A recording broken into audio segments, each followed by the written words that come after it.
Hello friend, स्वागत है आपका हमारे YouTube channel study smart IQ में। और मैं हूं सबा परवीन।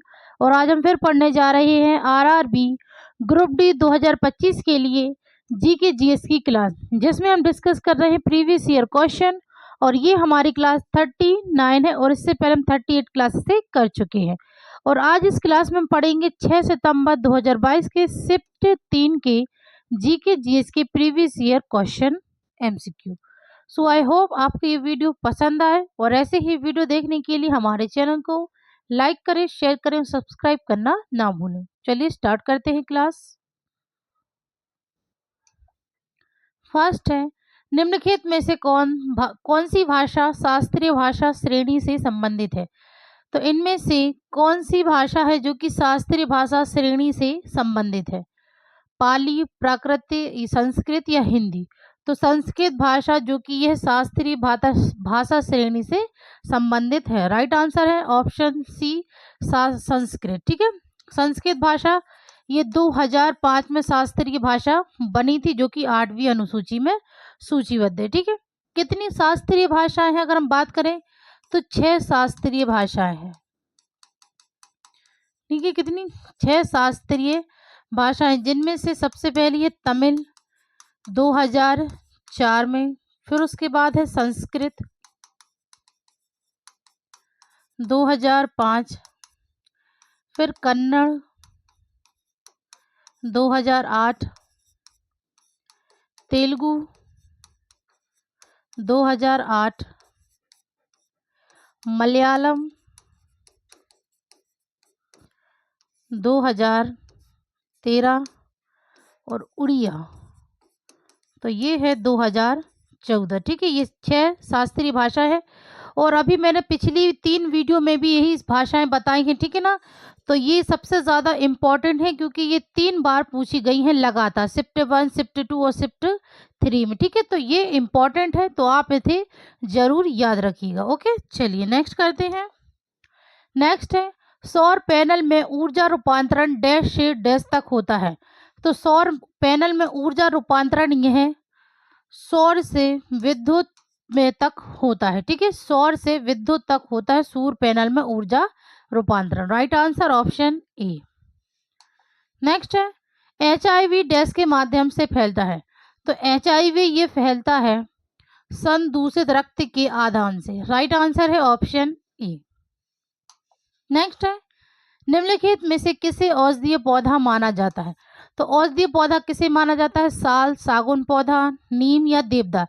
तो औषधीय पौधा माना जाता है नीम को। राइट आंसर है ऑप्शन ए, नीम यह एक औषधीय पौधा है। बाकी साल, सागौन और देवदार इन पौधों से फर्नीचर बनाए जाते हैं। ओके, नेक्स्ट है, भारत सरकार की निम्नलिखित में से कौन सी योजना यूपीएससी, एसएससी, राज्य लोक सेवा आयोग आदि द्वारा आयोजित प्रारंभिक परीक्षा उत्तीर्ण करने वाले अल्पसंख्यक समुदाय के छात्रों का समर्थन करती है? तो ये कौन सी योजना है? तो ये योजना है नई उड़ान। राइट आंसर ऑप्शन ए, नई उड़ान।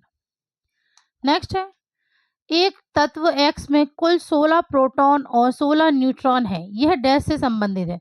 तो एक एक्स तत्व है जिसमें 16 प्रोटॉन और 16 न्यूट्रॉन है, तो यह संबंधित है तीसरा आवर्त और 16वां वर्ग से। राइट आंसर है ऑप्शन बी। नेक्स्ट है, निम्नलिखित में से कौन राजपथ पर गणतंत्र दिवस पर भाषण देता है? तो इनमें से कौन राजपथ पर गणतंत्र दिवस पर भाषण देता है? तो ये देता है भारत के राष्ट्रपति। Right answer option B. Next है, मुख गुहा मानव डैश तंत्र का एक भाग है। तो मुख गुहा यह मानव तंत्र का पाचन भाग। राइट आंसर है ऑप्शन ए, मुख गुहा मानव पाचन तंत्र का एक भाग है। ओके, नेक्स्ट है, राज्य 6 से 14 वर्ष की आयु के सभी बच्चों को इस तरह से मुफ्त और अनिवार्य शिक्षा प्रदान करेगा जैसा कि राज्य कानून द्वारा निर्धारित कर सकता है, को भारतीय संविधान में डैश के तहत जोड़ा गया है। तो भारतीय संविधान में किसके तहत जोड़ा गया है? शिक्षा पर। ठीक है, शिक्षा का अधिकार, जो कि राज्य में 6 से 14 वर्ष की आयु के सभी बच्चों को इस तरह से मुफ्त और अनिवार्य शिक्षा प्रदान करेगा। तो यह जोड़ा गया है अनुच्छेद 21 ए। राइट आंसर है ऑप्शन ए। अनुच्छेद 21 से इसे 86वें संवैधानिक संशोधन अधिनियम 2002 के तहत, ठीक है, 21वां अनुच्छेद जोड़ा गया है। ठीक है, 21वां अनुच्छेद के तहत जोड़ा गया है शिक्षा का अधिकार। ठीक है, शिक्षा का अधिकार ये अनुच्छेद 21 के तहत जोड़ा गया है, जो कि 11वां मौलिक अधिकार है। ठीक है, 11वां मौलिक अधिकार है। और इससे कब जोड़ा गया था? इसे जोड़ा गया था 2002 में 86वें संविधान संशोधन अधिनियम द्वारा। ओके, चलिए नेक्स्ट है, फ्यूज किस सिद्धांत पर कार्य करता है? तो फ्यूज ये है कार्य करता है विद्युत धारा द्वारा उत्पन्न ऊष्मा पर। ठीक है, राइट आंसर है ऑप्शन ए, फ्यूज ये विद्युत धारा द्वारा उत्पन्न ऊष्मा सिद्धांत पर कार्य करता है। Right answer option C. Next है, फरवरी 2022 में किस पूर्व भारतीय फुटबॉलर का 71 वर्ष की आयु में निधन हो गए? तो फरवरी 2022 में पूर्व भारतीय फुटबॉलर का, तो ये थे Surjit Sen Gupta. Right answer option A. Next है, श्वेत प्रकाश के परिवेश में दूध सफेद दिखाई देता है क्योंकि दूध के कण उस पर पड़ने वाले श्वेत प्रकाश में विभिन्न रंगों की तरंग दैर्घ्य की तुलना में डैश श्वेत प्रकाश के सभी रंग डैश होते हैं और मात्रा में बिखर जाते हैं।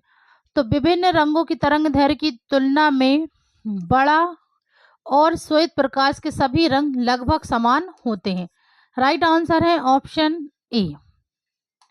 नेक्स्ट है, भारत के राजस्थान राज्य को भारत की पहली पंचायती राज व्यवस्था किस वर्ष मिली? तो भारत के राजस्थान राज्य को भारत की पहली पंचायती राज व्यवस्था ये किस वर्ष मिली? तो यह मिली थी 1959 में। Right answer option C. Next है, ओम के नियम के अनुसार, तो ओम के नियम के अनुसार वोल्ट अल्फा धारा स्थिर तापमान पर। राइट आंसर है ऑप्शन ए, वोल्ट अल्फा धारा स्थिर तापमान पर। ठीक है, यह ओम के नियम के अनुसार। नेक्स्ट है, नेहा हाइपर एसिडिटी से पीड़ित है, इससे राहत के लिए निम्नलिखित में से कौन सा यौगिक दिया जाता है? तो नेहा हाइपर एसिडिटी से पीड़ित है, तो इससे राहत के लिए कौन सा यौगिक दिया जा सकता है? तो ये दिया जा सकता है मैग्नीशियम हाइड्रोक्साइड। राइट आंसर है option D, magnesium hydroxide. Next है, कार्बन परमाणुओं के संयोजकता कोष में मौजूद इलेक्ट्रॉनों की कुल संख्या है। तो कार्बन परमाणुओं के संयोजकता कोष में मौजूद इलेक्ट्रॉनों की कुल संख्या 4 है। Right answer option A. Next है, गोदावरी नदी से संबंधित निम्नलिखित में से कौन सा कथन गलत है? घाट प्रवाह इसकी कई सहायक नदियों में से एक है, यह बंगाल की खाड़ी में गिरती है, यह पश्चिमी घाट की ढलानों से निकलती है, इसका जल निकासी बेसिन आंध्र प्रदेश और कुछ अन्य राज्यों को कवर करता है। तो इनमें से कौन सा गलत कथन है? तो इनमें से गलत कथन है कि घाट प्रवाह इसकी कई सहायक नदियों में से एक है, तो ये गलत है। तो राइट आंसर है ऑप्शन ए। अगर हम बात करें अब गोदावरी नदी, तो ये कहाँ से निकलती है? तो यह निकलती है त्र्यंबकेश्वर, नासिक, महाराष्ट्र से। ओके, त्र्यंबकेश्वर, नासिक, महाराष्ट्र से यह निकलती है गोदावरी नदी। गोदावरी नदी इसे कई और नामों से जाना जाता है, जैसे वृद्ध गंगा, बूढ़ी गंगा। ठीक है, इन नामों से इसे जाना जाता है गोदावरी नदी को। ठीक है, और ये बंगाल की खाड़ी में गिरती है, यह पश्चिमी घाट की ढलानों से निकलती है और इसका जल निकासी बेसिन आंध्र प्रदेश और कुछ अन्य राज्यों को कवर करता है। ठीक है, चलिए नेक्स्ट है, हिंदू धर्म के अनुसार कौन सा देवता विश्व के संरक्षक और रक्षक के रूप में प्रतीक है? तो हिंदू धर्म के अनुसार कौन से देवता हैं जो कि विश्व के संरक्षक और रक्षक के रूप में प्रतीक है? तो ये है भगवान विष्णु। राइट आंसर है ऑप्शन बी। अगर हम बात करें भगवान शिव, तो यह भी हिंदू धर्म के प्रमुख देवता हैं। ठीक है, हिंदू धर्म के मुख्य देवता हैं भगवान शिव। फिर है देवी सरस्वती, तो देवी सरस्वती यह ज्ञान, संगीत और कला का प्रतीक है। ठीक है, और देवी लक्ष्मी, तो देवी लक्ष्मी यह धन, समृद्धि और भाग्य का प्रतीक है। ओके, चलिए नेक्स्ट है, निम्नलिखित में से किसने 1920 में भारत के सबसे पुराने कपड़ा श्रमिकों के संघ अहमदाबाद टेक्सटाइल लेबर एसोसिएशन की स्थापना की? तो 1920 में किसने अहमदाबाद टेक्सटाइल लेबर एसोसिएशन संघ की स्थापना की? मजूर महाजन संघ की स्थापना किसने की? तो ये की थी अंसुआ सारा भाई। Right answer option A. Next है, निम्नलिखित में से किसने अप्रैल 2022 में जिला गंगा समितियों के प्रदर्शन निगरानी प्रणाली के लिए डिजिटल डैशबोर्ड लॉन्च किया?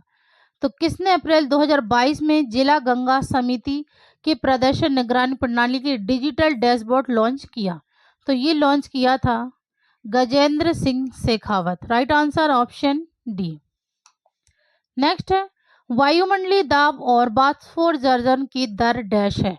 तो वायुमंडलीय दाब और बाष्पोत्सर्जन की दर है व्युत्क्रमानुपाती। Right answer option D.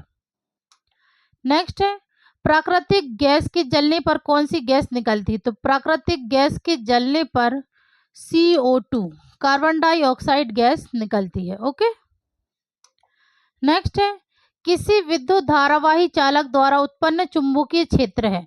तो किसी विद्युत धारावाही चालक द्वारा उत्पन्न चुंबकीय क्षेत्र है, तो ये है संकेंद्रित वृत्त। Right answer option C. Next है, निम्नलिखित में से कौन सी एक संयोजन अभिक्रिया है? तो इन चारों में से कौन सी संयोजन अभिक्रिया है? तो संयोजन अभिक्रिया है H2 + Cl2 arrow 2HCl। Right answer option D. Next है, चुंबकीय क्षेत्र के बारे में निम्नलिखित कथनों पर विचार कीजिए। पहला है, चुंबकीय क्षेत्र की आपेक्षिक प्रबलता रेखाओं की निकटता की डिग्री से दर्शाई जाती है। फिर है, चुंबकीय क्षेत्र रेखाओं में केवल परिमाण होता है और कोई दिशा नहीं होती। उपरोक्त में से कथन सही है? तो उपरोक्त में से पहला कथन सही है, जो कि चुंबकीय क्षेत्र की आपेक्षिक प्रबलता रेखाओं की निकटता की डिग्री से दर्शाई जाती है। तो राइट आंसर होगा ऑप्शन ए, तो केवल एक। Right answer option A. Next है, निम्नलिखित में से कौन सा एंजाइम स्टार्च को सरल शर्करा में विघटित करता है? तो इनमें से कौन सा एंजाइम है जो कि स्टार्च को सरल शर्करा में विघटित करता है? तो ये है amylase. Right answer option C. Next है, भारत के संविधान में डैश संशोधन ने पंचायत राज प्रणाली की नींव के रूप में ग्राम सभा की परिकल्पना की? तो भारत के संविधान में 73वां, राइट आंसर है ऑप्शन बी, 73वां संशोधन ने पंचायत राज प्रणाली के रूप में ग्राम सभा की परिकल्पना की। 73वां संशोधन और 1992 में पारित किया। ठीक है ना, 1992 में पारित किया था। हम बात करें पंचायती राज प्रणाली, स्थानीय शासन त्रिस्तरीय प्रणाली है। ठीक है ना, यह त्रिस्तरीय प्रणाली है। कौन कौन सी? तो है ग्राम पंचायत,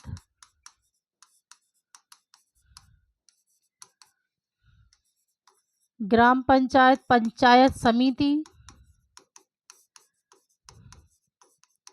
और तीसरी है जिला परिषद। यह त्रिस्तरीय प्रणाली है। ठीक है, ग्राम पंचायत, पंचायत समिति, जिला परिषद। ओके, चलिए नेक्स्ट है, निम्नलिखित में से किसके कारण मनुष्य में HIV संक्रमण नहीं होता? तो HIV संक्रमण नहीं होता है किसके कारण? नियमित रूप से रक्त आदान करना, HIV रोगी के साथ शौचालय साझा करना, दवाओं को अंतःशिरा में इंजेक्ट करने वाले सीरीज साझा करना, HIV पॉजिटिव माता से जनने शिशु में। तो HIV संक्रमण नहीं होता है, तो ये HIV रोगी के साथ शौचालय साझा करना। Right answer option B. Next है, निम्नलिखित में से कौन सा एक उपधातु नहीं है? तो इनमें से उपधातु नहीं है, तो ये है selenium. Right answer option D, selenium यह एक उपधातु नहीं है। नेक्स्ट है, निम्नलिखित में से किसने 2022 में अमेरिका के सैन जुआन कैपिस्ट्रानो में साउंड रनिंग ट्रैक मीट में पुरुषों की 5000 मीटर दौड़ में 13 मिनट 25 सेकंड 65 नैनो सेकंड का समय लेकर 30 साल पुराना राष्ट्रीय रिकॉर्ड तोड़ा है। तो यह रिकॉर्ड किसने तोड़ा है? तो ये तोड़ा है अविनाश सावले ने। राइट आंसर है ऑप्शन बी, अविनाश सावले ने। नेक्स्ट, निम्नलिखित में से किसकी उपस्थिति जटिल पादपों का एक विशिष्ट लक्षण है जिसने स्थलीय पर्यावरण में उनकी उत्तरजीविता को संभव बनाया? तो किसकी उपस्थिति जटिल पादपों का एक विशिष्ट लक्षण है जिसने स्थलीय पर्यावरण उनकी उत्तरजीविता को संभव बनाया? तो ये बनाया है संवहनी ऊतक। ठीक है, संवहनी ऊतक। ओके, नेक्स्ट है, निम्नलिखित में से कौन सा कैल्शियम सल्फेट डाइहाइड्रेट से बना एक नरम निर्जलीकरण खनिज है जो व्यापक रूप से बॉल बोर्ड बनाने के लिए उपयोग किया जाता है, जिसका उपयोग दीवारों और छत को आच्छादित करने के लिए किया जाता है? तो कौन सा कैल्शियम सल्फेट हाइड्रेट से बना एक नरम निर्जलीकरण खनिज है? ठीक है, तो ये है जिप्सम। राइट आंसर है ऑप्शन बी, जो कि व्यापक रूप से बॉल बोर्ड बनाने के लिए उपयोग किया जाता है, जिसका उपयोग दीवारों और छत को आच्छादित करने के लिए किया जाता है, जिप्सम का use. Okay, right answer option B. Next है, निम्नलिखित में से कौन सा ऊर्जा का गैर पारंपरिक स्रोत है? तो ऊर्जा का गैर पारंपरिक स्रोत है तो यह है सौर ऊर्जा। Right answer option B. Next है, 2021 में ओमिक्रॉन वायरस का पता लगाने के लिए टाटा मेडिकल एंड डायग्नोस्टिक्स द्वारा विकसित किट का नाम क्या है? तो 2021 में ओमिक्रॉन वायरस का पता लगाने के लिए टाटा मेडिकल एंड डायग्नोस्टिक्स द्वारा विकसित किट का नाम है, तो इसका नाम था ओमीश्योर। Right answer option A. Next है, आर्थिक सर्वेक्षण रिपोर्ट 2022 के अनुसार डैश 2021-22 में 1,02,866 करोड़ रुपए एफडीआई प्रवाह के साथ अग्रणी राज्य बनकर उभरा। तो आर्थिक सर्वेक्षण रिपोर्ट 2022 के अनुसार, तो ये है कर्नाटक। ठीक है, कर्नाटक ये 2021-22 में 1,02,866 करोड़ रुपए एफडीआई प्रवाह के साथ अग्रणी राज्य बनकर उभरा है। ओके, राइट आंसर है ऑप्शन बी, कर्नाटक। नेक्स्ट है, भारत में विमानन क्षेत्र का उद्घाटन डैश में टाटा एयरलाइंस की शुरुआत के साथ हुआ। तो भारत में विमान क्षेत्र का उद्घाटन कब हुआ टाटा एयरलाइंस की शुरुआत के साथ? तो ये हुआ था 1932 में। Right answer option B, option D. ठीक है, ऑप्शन डी 1932। ठीक है, नेक्स्ट है, वे पदार्थ जो जैविक प्रक्रिया द्वारा विकसित हो सकते हैं कहलाते हैं। तो वे पदार्थ जो जैविक प्रक्रिया द्वारा विकसित हो सकते हैं कहलाते हैं जैव निम्नीकरणीय पदार्थ। Right answer option A. Next है, शिक्षा मंत्रालय ने डैश शिक्षा की सभी सुविधाओं को कवर करने के लिए फरवरी 2022 में एक नई योजना नव भारत साक्षरता कार्यक्रम को मंजूरी दी है। तो शिक्षा मंत्रालय ने डैश शिक्षा की सभी सुविधाओं को कवर करने के लिए फरवरी 2022 में नई योजना नव भारत साक्षरता कार्यक्रम को मंजूरी दी है। तो ये कौन सी? प्राथमिक शिक्षा। ठीक है, प्राथमिक शिक्षा की। नेक्स्ट है, डैश में वाणिज्य, प्रशासन, परिवहन और वित्तीय और रियल एस्टेट गतिविधियों से लेकर व्यवसाय और व्यक्तिगत सेवाओं, शिक्षा, स्वास्थ्य और सामाजिक कार्यों तक की विस्तृत श्रृंखला शामिल है।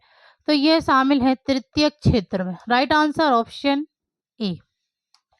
नेक्स्ट है, निम्नलिखित में से कौन सा शब्द सार्वजनिक वस्तुओं का सही ढंग से प्रतिनिधित्व करता है?